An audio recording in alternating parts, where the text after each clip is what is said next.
আসসালামু আলাইকুম। আমি আব্দুর রহমান চঞ্চল। আমি মালয়েশিয়া থাকি। মালয়েশিয়ায় আজকে রবিবার আজকে ছুটির দিন। তো ছুটির দিন সকালে কাজ শেষ করে ঘুমালাম। ঘুম থেকে উঠেই নাস্তা করে নিলাম। নাস্তা করা শেষে এদিকে দেখি আমাদের রুম থেকে মাঠটি দেখা যায়। এটা আমাদের নীলাতুজু ক্রিকেট মাঠ। ক্রিকেট মাঠে অলরেডি অনেক লোকজন চলে এসেছে। তো আমি বাইরে গেলাম। বাইরে যেতে, যেতে দেখি একটি ঘুঘু পাখি। ঘুঘু পাখিটি অনেক সুন্দর। মালয়েশিয়াও সুন্দর, বাংলাদেশেও সুন্দর। তো বাজারে যেয়ে আমি পান সংগ্রহ করলাম। পান সংগ্রহ করে খেতে, খেতে চলে আসলাম মাঠের দিকে। মাঠের দিকে এসে দেখি মাঠে অলরেডি আগের থেকেও অনেক লোক হয়ে গেছে। এখানে আলহামদুলিল্লাহ অনেক লোক হয়। এখানে প্রতি রবিবারে ৫০ থেকে ৬০ জন লোক হয়, খালি দর্শকই।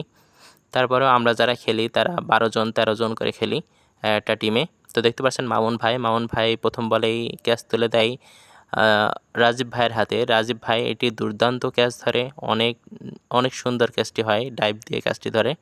তারপরে আসে আরিফ ভাই এখানে মূলত ব্যাটিং, বোলিং দুটাই করে। ব্যাটিংও ভালো করে, বোলিংও ভালো করে।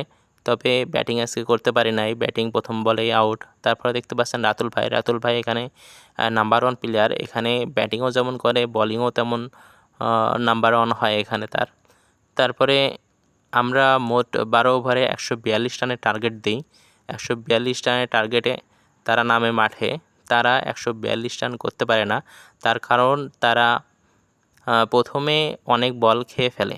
এজন্য তারা লাস্টে রান পৌঁছাতে পারে না। লাস্টে তাদের উইকেট থাকে কিন্তু রান পৌঁছাতে পারে না। তো আলহামদুলিল্লাহ আমরা ম্যাচটা উইন হয়েছি।